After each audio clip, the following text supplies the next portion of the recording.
Well, please, good afternoon and welcome to the New York City hybrid vote on the Committee on Land Use. Please silence all electronic devices at this time. If you have any questions, please raise your hand and one of us, the Sergeant at Arms, will kindly assist you. Chair, we're ready to begin. All right, good afternoon and welcome to the Committee on Land Use. I am Councilmember Rafael Salamanca, I chair this committee. I would like to welcome my esteemed colleagues who have joined us today. We've been joined by Council Members Moya, Rivera, Chair Riley, Majority Whip Brooke Powers, Chair Hanks, Hudson, Sanchez, and we've also been joined by Aiden. Today we are voting on multiple items referred out by our two subcommittees, and I want to thank Chair Riley and Chair Hanks for their ongoing leadership here.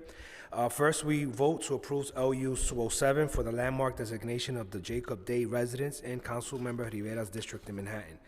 As Councilmember Rivera noted at the hearing, this proposed Manhattan landmark holds not just architectural and artistic significance, but it is culturally important and embodies the spirit of civil rights advocacy.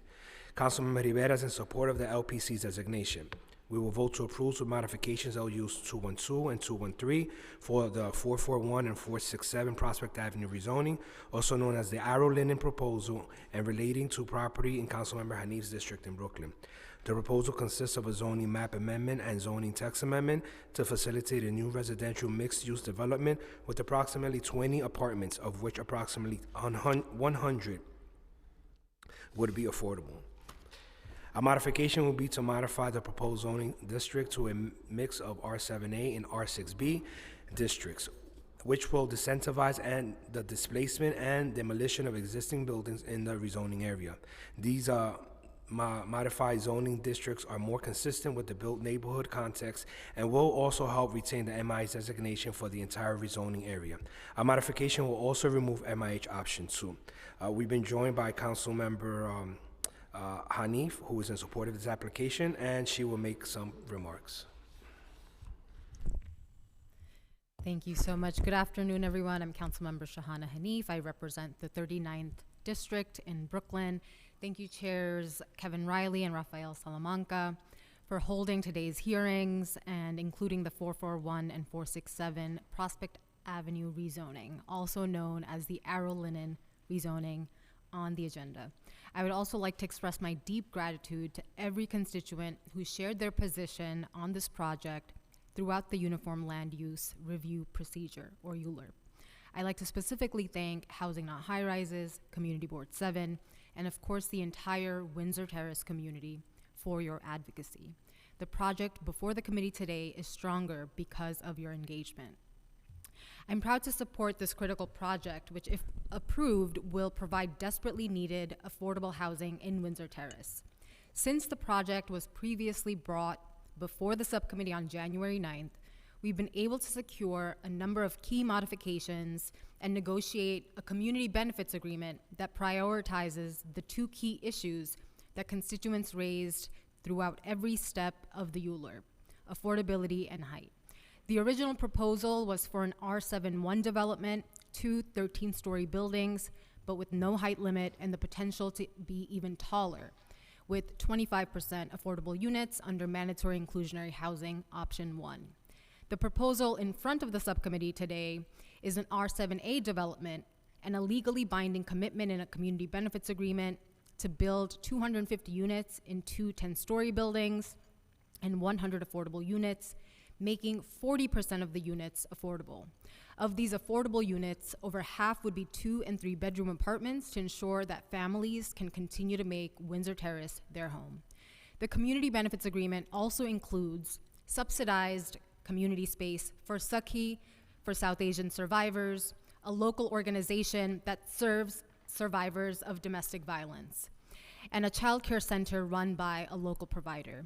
The applicant has also committed to the creation of a construction task force that will engage my office and constituents to ensure continued accountability and that construction is as least disruptive as possible for residents. Further, through partnership and an agreement with 32BJ, the developer has given credible commitment to create good jobs for New Yorkers. The development will also include a green roof that will improve energy efficiency and beautify the space, as well as other elements that address flood mitigation, such as bioswales and water retention equipment in each of the buildings. The terms of the Community Benefits Agreement, or CBA, between the applicant and the CBA administrative partner, Fifth Avenue Committee, make sure that this project will fulfill multiple neighborhood needs. Fifth Avenue Committee is a trusted community institution that has worked on the implementation of several successful CBAs. Regarding height, our negotiations were informed by a number of constituents who have advocated for a shorter development. I'm excited that we were able to meet this goal by reducing the number of stories in the project from 13 to 10. Thanks to a new bulkier design, we were able to secure this height reduction without impacting the total count of 250 units. This is a win-win modification that makes the project more contextual in Windsor Terrace without undermining affordability goals. Additionally, for the homes that are located in the horseshoe shape that exists between the two Arrow Linden buildings and the rent-stabilized building on the west end of the block, we've secured a separate R6B zoning designation. This helps mitigate concerns raised by neighbors about these buildings being subject to potential future speculation, while also requiring MIH affordability. We all know that the city is in a housing crisis that is caused in large part by a shortage of affordable housing units. This dynamic is particularly announced in Windsor Terrace, which is a beautiful, transit-rich, and expensive neighborhood where there has been a reduction in housing units and little to no below-market housing has been constructed over the last decade. At the subcommittee's previous hearing, I made it clear that the applicant's original proposal to include only the minimum number of affordable units per the requirements of the MIH program failed to meet the needs of this moment. My constituents were united in sharing this assessment, regardless of whether they supported or opposed the project presented in January as a whole. Altogether, this modified project would be a triumph for the Windsor Terrace community. That's why this proposal has the support of Speaker Adams, Chair Salamanca, Chair Riley, local state senator Myrie, Borough President Reynoso, and 32BJ SCIU. Without a rezoning agreement, this site would become an as-of-right luxury development with 0 affordable units.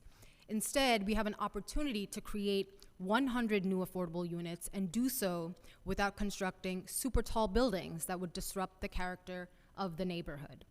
As one of the first rezonings being considered following the adoption of City of Yes for housing opportunity and City for All, this project sets a strong standard for community-driven and affordability-focused land use policy. I urge my colleagues to vote yes.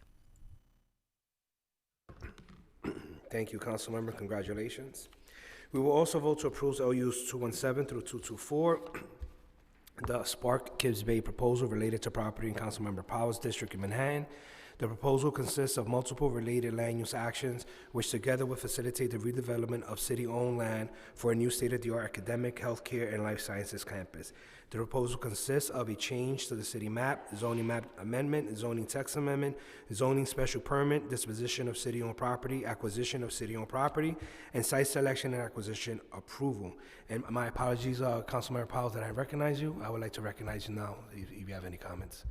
Thank you. Thank you for the recognition. Thank you to Chair Salamanca, members of the Land Use Committee, for considering today the Science Park and Research Campus in Kips Bay, something we're commonly calling SPARK.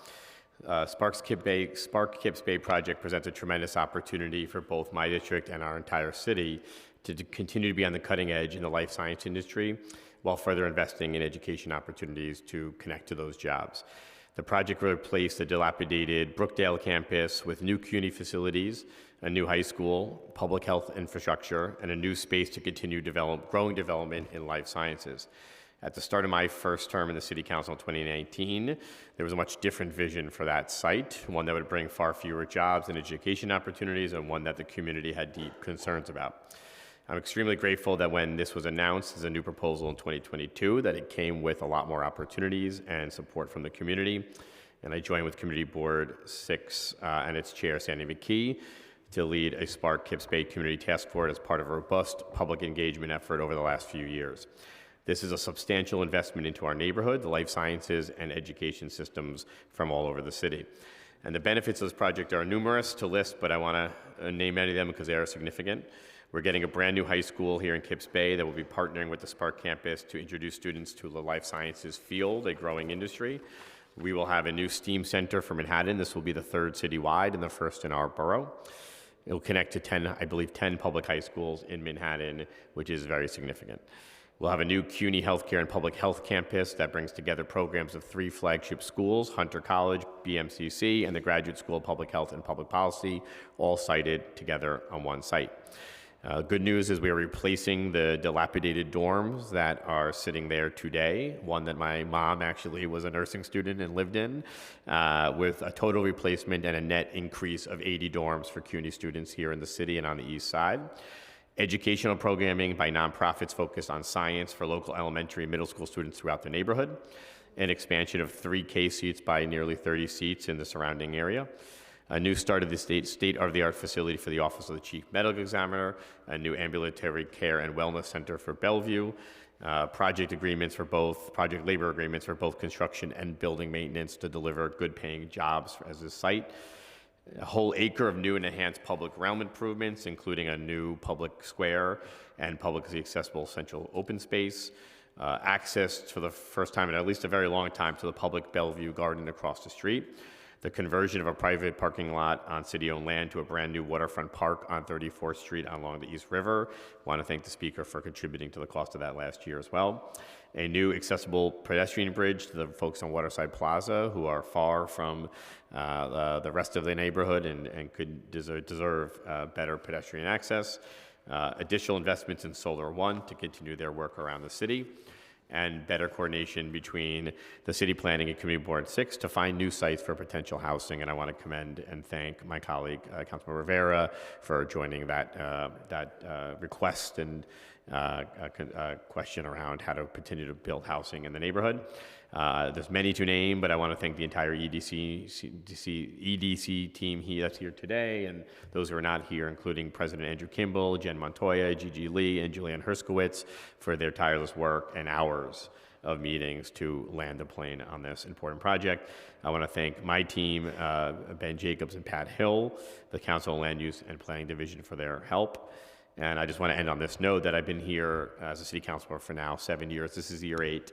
And I have to tell you, it's not every day you get to approve a project that will deliver good paying jobs alongside public education for not only 3-year-olds, for doctoral students alike, and to hopefully move them into the jobs that will be on the same site.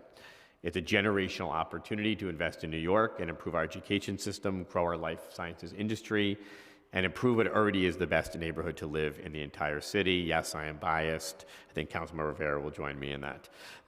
I'm immensely proud of this project, and I, of course, hope everyone will support it today. Thank you. Thank you, Councilmember.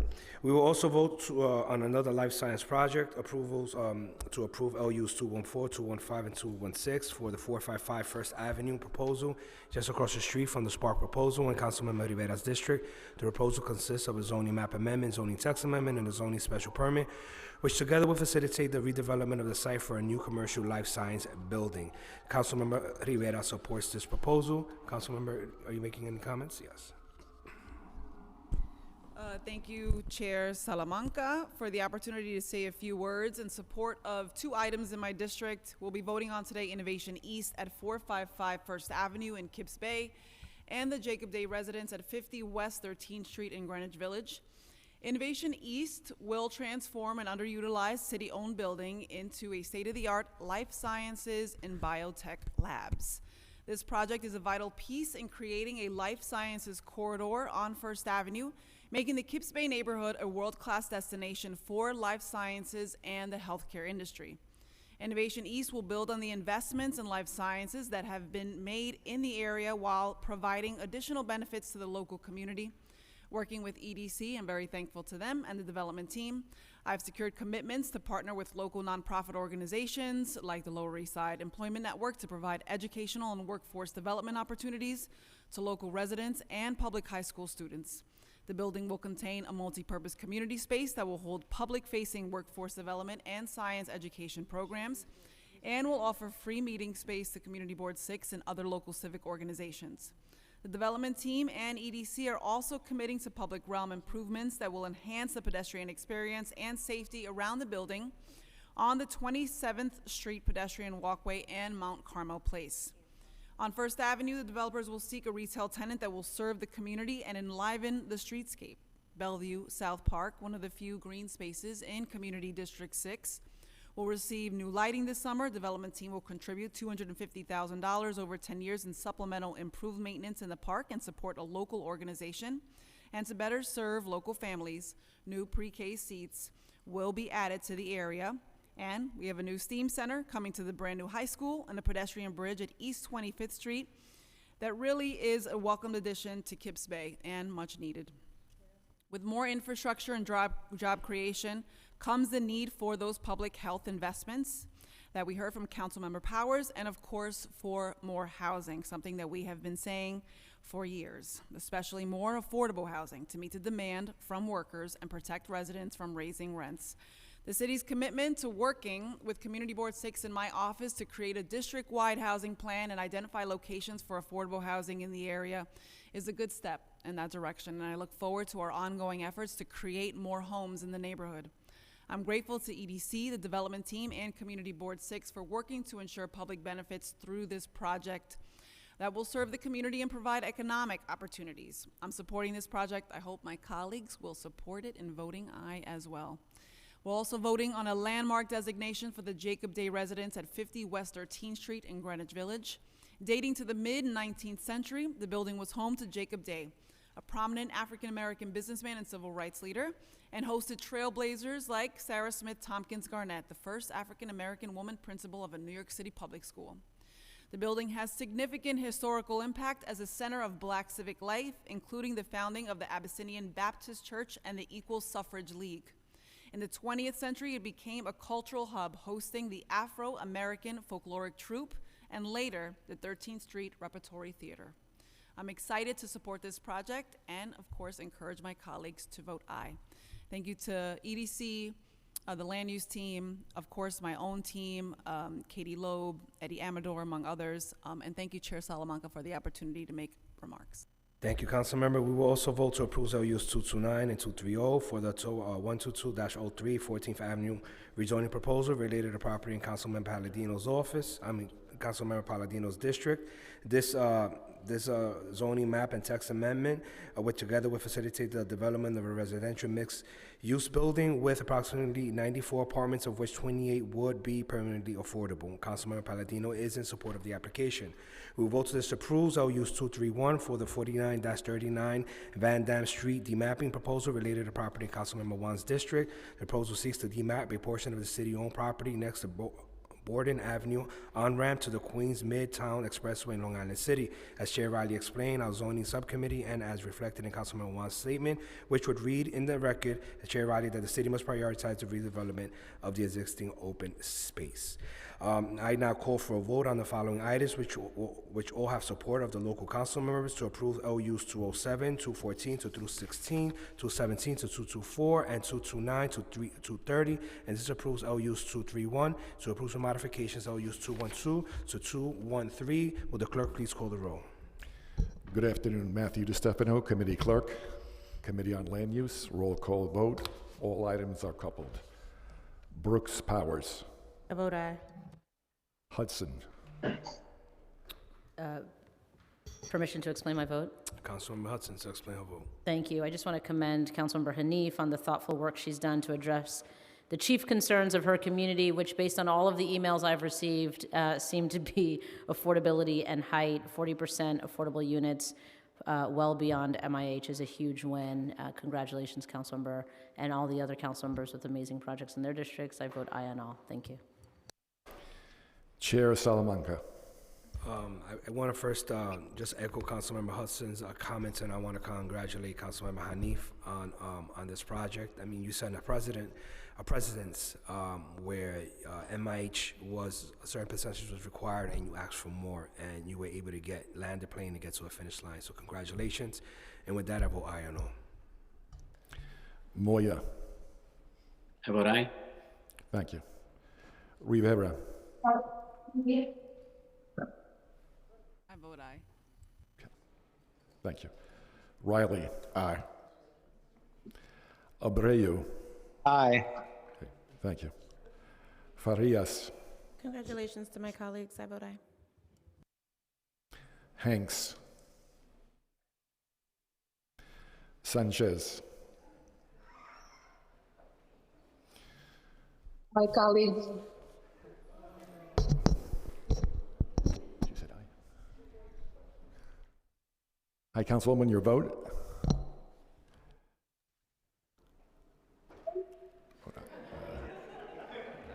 She says she That's an votes aye. I Okay, see. thank you. All right, thank you.